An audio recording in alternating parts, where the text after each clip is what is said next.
미국 테네시주 내슈빌에서 크리스마스 날 새벽 폭발물이 장착된 수상한 차량이 발견이 되었는데요. 현장에 출동한 경찰관 제임스 웰스는 주민들을 대피시키고 의심 차량에 다가가던 중 예기치 못한 하나님의 음성을 들었습니다. 그 순간 예수님께서는 웰스 경관에게 돌아서라, 내게 오라 라고 말씀하셨고 그는 즉시 그 말씀에 순종했습니다. 그리고 불과 몇 초 뒤 차량은 폭발을 했고 하나님의 인도 덕분에 그는 목숨을 건질 수 있었습니다. 사실 이 사건은 단순히 한 사람의 생존 스토리가 아니었습니다. 성경의 약속처럼 하나님께서 실제로 그의 사자를 보내어 이 마지막 때의 모든 길에서 그의 백성을 지키신다는 것을 눈앞에서 보여주는 사건이었습니다. 그렇다면 동일한 종말의 시대를 살아가는 우리 믿는 크리스천들에게 이 간증은 어떤 영적 메시지를 던져주고 있을까요?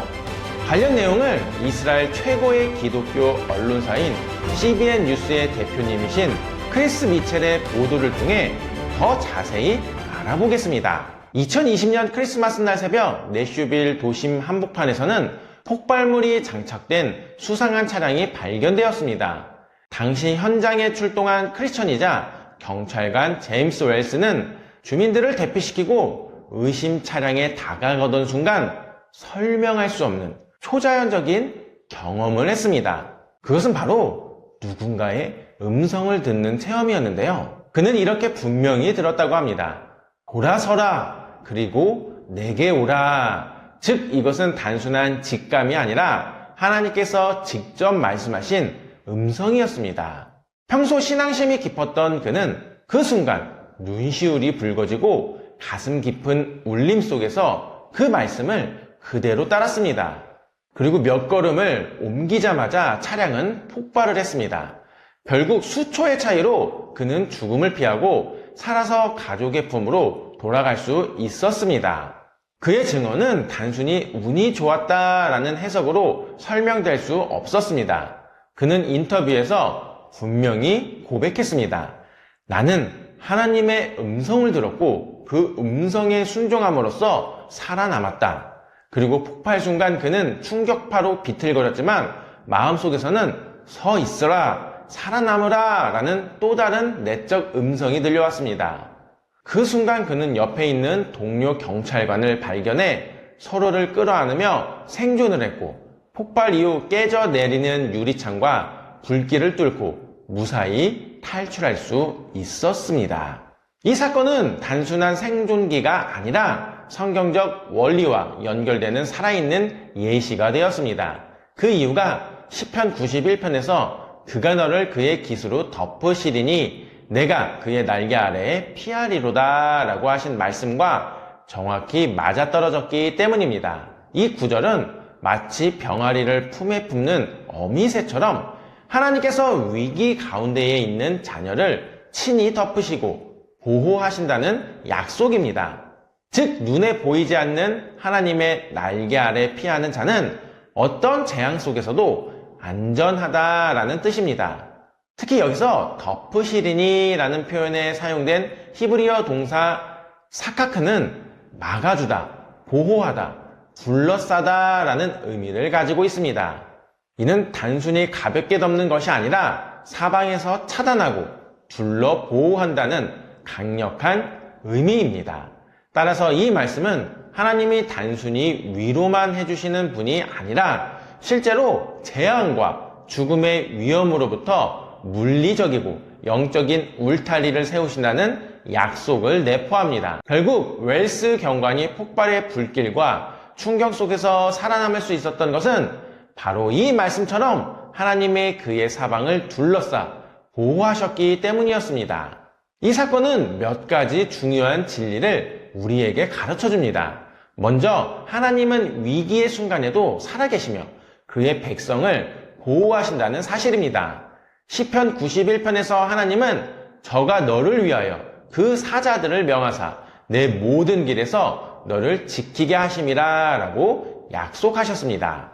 내슈빌 폭발 현장에서 제임스 웰스 경관이 경험한 기적은 이 약속이 오늘날에도 유효하다는 것을 보여주는 생생한 증거였습니다. 인간의 힘이나 지혜로는 설명할 수 없는 순간이었지만 하나님의 개입은 실제 사건 속에서 드러났습니다.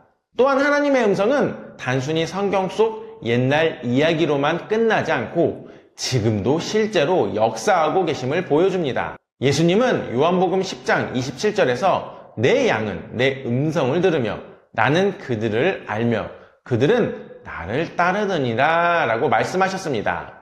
웰스 경관이 들은 오라서라 라는 음성은 단순한 직감이 아니라 바로 이 말씀의 현재적 성취였던 것입니다. 우리는 이 사건을 통해 하나님의 부르심에 즉각 순종할 때 생명이 지켜지고 하나님의 뜻이 드러난다는 변하지 않는 원리를 발견할 수 있습니다. 성경을 보면 아브라함이 그 대표적인 예입니다. 하나님께서 너는 너의 고향과 친척과 아버지의 집을 떠나 내가 내게 보여줄 땅으로 가라 라고 말씀하셨을 때에 아브라함은 자신에게 주어질 미래가 무엇인지 구체적으로 알지 못했습니다. 그러나 그는 말씀에 즉시 순종하여 모든 것을 내려놓고 길을 떠났습니다. 그 결과 하나님은 그를 큰 민족의 조상으로 세우셨고 그의 삶을 통해 모든 민족이 복을 얻게 하셨습니다. 결국 아브라함의 인생은 순종이 곧 축복의 길임을 증명하는 산 증거였습니다. 노아 또한 마찬가지였지요. 노아의 시대는 죄악이 세상에 가득하여 하나님께서 홍수로 심판하시겠다고 경고하셨습니다.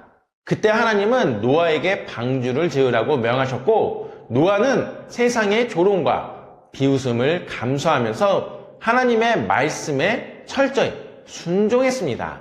방주의 크기, 재료, 설계도까지 말씀하신 대로 그대로 따랐습니다. 그 결과 홍수 심판이 임했을 때 오직 노아와 그의 가족만이 방주 안에서 살아남을 수 있었습니다. 이렇듯 순종은 그들의 생명을 지켜낸 유일한 길이었으며 동시에 인류의 역사를 이어가는 도구가 되었습니다. 아브라함과 노아의 삶이 보여주는 교훈은 결국 웰스 경관의 간증과도 맞닿아 있습니다. 하나님의 부르심 앞에서 즉각적인 순종을 선택할 때 그 길은 단순히 안전을 보장하는 차원을 넘어 하나님의 뜻과 계획이 드러나는 길이 됩니다. 그래서 웰스 경관이 들은 하나님의 음성에 지체 없이 반응하여 생명을 보존한 것처럼 아브라함과 노아도 말씀 앞에 망설임 없이 순종함으로써 하나님의 역사 속에 귀하게 쓰임받을 수 있었던 것입니다. 물론 이 사건을 두고 세상 사람들은 다양한 반론을 제기할 수 있습니다. 어떤 이들은 그것은 단순히 직감이 아니냐, 훈련된 경찰관으로서 위기 감지 능력이 발휘된 것일 뿐이다 라고 말할 수 있습니다. 또 다른 이들은 우연히 타이밍이 맞았을 뿐이지 하나님이 직접 개입하셨다고 말할 수는 없다 라고 주장합니다. 심지어 이야기가 너무 극적이라 마치 영화대본 같다 라며 냉소적으로 조롱하는 사람들도 있습니다. 그러나 이러한 반응은 하나님의 역사하심을 성경이 증언하는 방식 자체를 가볍게 무시하는 것입니다. 성경은 하나님을 단순히 멀리 계신 분이 아니라 위험 속에서 그의 백성을 친히 돌보시고 음성으로 인도하시는 분으로 묘사합니다. 출애굽기에 이스라엘 백성이 광야에서 불기둥과 구름기둥으로 하나님의 인도를 받은 것처럼 하나님은 지금도 살아 역사하셔서 성도들이 처한 위기의 순간에 길을 열어주시고 위험에서 건지시는 분이십니다. 또한 요한복음 10장에서 예수님은 내 양은 내 음성을 듣는다 라고 말씀하시며 하나님의 백성이 실제로 그분의 보호와 인도를 체험할 수 있음을 강조하셨습니다. 따라서 본능이나 직감으로만 사건을 설명하려는 태도는 성경이 일관되게 보여주는 하나님의 성품, 곧 보호하시고 말씀하시고 지키시는 하나님을 간과하는 것입니다. 따라서 우리가 붙들어야 할 대안은 명확합니다. 마지막 때가 가까울수록 세상에서 일어나는 사건들을 단순히 과학적 설명이나 우연한 사고로만 해석해서는 안 됩니다. 성경은 마지막 날의 땅과 바다와 하늘에서 전례 없는 징조들이 나타날 것이라고 경고합니다. 예수님께서도 마태복음 24장에서 곳곳에 기근과 지진이 있으리니 이는 재난의 시작이라 라고 말씀하시며 이러한 사건들이 단순한 자연현상이 아니라 종말을 알리는 징조임을 알려주셨습니다. 그렇기 때문에 이 마지막 때를 사는 우리는 시대의 징조를 올바로 분별할 수 있는 믿음의 눈을 가져야 합니다. 내슈빌 폭발 사건 역시 단순히 한 도시의 재난으로 끝낼 수 있는 사건이 아니었습니다. 이 사건은 성경이 말하는 마지막 때의 특징, 곧 갑작스러운 혼란과 두려움 속에서도 하나님의 백성은 보호를 받는다는 원리를 분명하게 보여줍니다. 세상은 이런 사건을 우연이라고 치부할지라도 믿음의 눈을 가진 사람은 그 안에서 하나님이 주시는 섭리와 경고를 읽어냅니다. 결국 마지막 때를 준비하는 성도는 이런 사건들을 통해 하나님의 살아계심을 다시 확인하고 그분의 음성에 더욱 민감하게 반응하며 늘 깨어 있어서 믿음으로 살아가야 합니다. 그래서 서두에 소개해드린 이스라엘 최고의 기독교 언론사인 CBN 뉴스의 크리스 미첼 대표님도 이런 보도를 하셨습니다. 이것은 단지 한 사람의 극적인 구출 스토리가 아닙니다. 이것은 하나님의 은혜가 실제로 역사하는 사건이며 마지막 때에 더욱 강력히 드러날 하나님의 보호하심을 미리 보여주는 예표입니다. 왜냐하면 요한계시록은 마지막 시대에 수많은 재앙과 혼란이 임할 것을 경고하지만 동시에 하나님의 백성은 인침을 받아 보호받을 것이라고 약속하고 있기 때문입니다. 즉 웰스 경관의 간증은 바로 이 약속이 현실 속에서도 여전히 유효함을 증명해주는 사례입니다. 결국 우리는 이 사건을 통해 분명히 배워야 합니다. 하나님의 음성은 지금도 살아계시며 그 음성에 귀 기울이는 자만이 마지막 때에 설 수 있습니다. 세상은 이를 우연이라고 말할지 모르지만 믿는 자는 압니다. 이것은 우연이 아니라 하나님의 섭리입니다. 그러므로 마지막 때를 살아가는 지금 우리 역시 웰스 경관처럼 하나님의 음성에 민감하게 반응하며 순간마다 순종하는 믿음을 갖추어야 합니다. 그 이유가 무엇입니까? 맞습니다. 하나님의 말씀을 절대적 진리로 붙드는 것은 단지 신앙의 선택이 아니라 우리의 영원한 생명을 결정짓는 문제이기 때문입니다.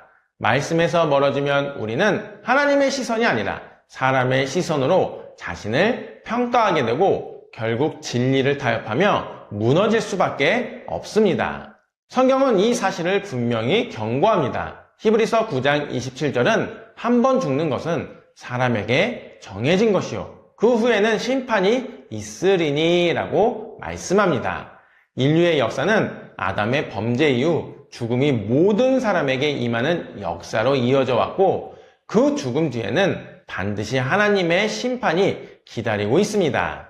그래서 하나님은 오늘도 우리에게 창세기에서 아담을 부르셨던 동일한 질문을 던지십니다.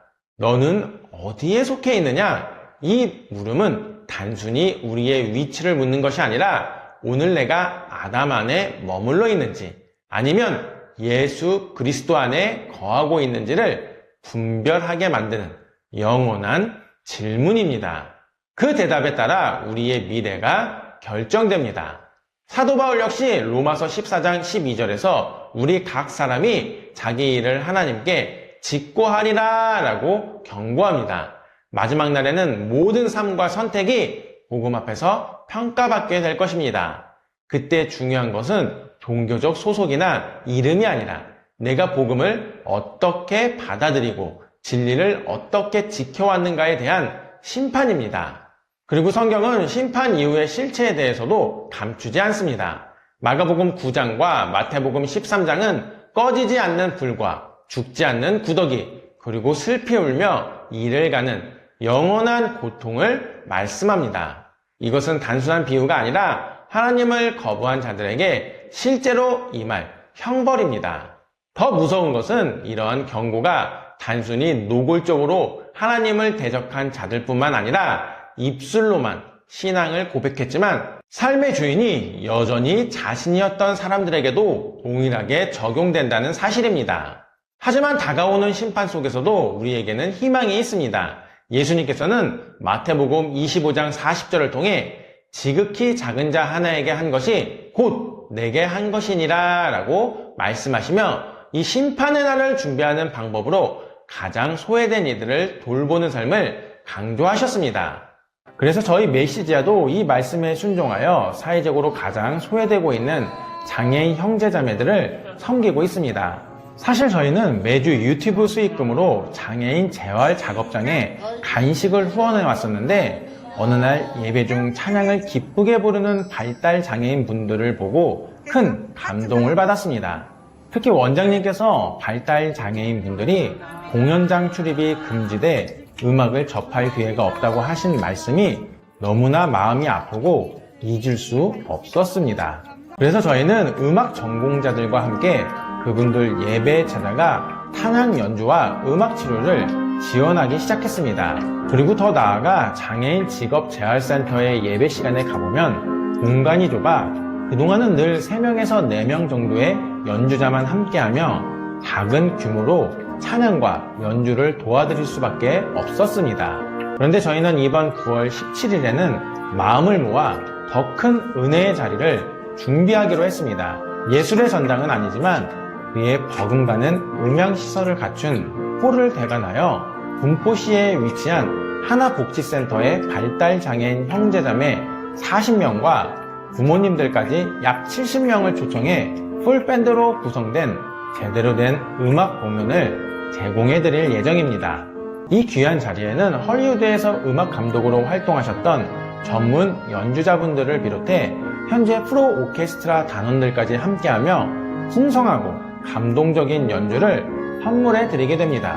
그리고 공연이 11시에 시작하면 끝나고 바로 점심시간이 되는데 사실 발달 장애인 분들이 단체로 식당에 가시기 어려운 점을 원장님께서 말씀해 주셔서 저희가 그 자리에서 바로 식사하실 수 있도록 출장 뷔페를 준비해 공연 직후에 따뜻한 점심 식사까지 기쁨으로 대접해 드리기로 하였습니다.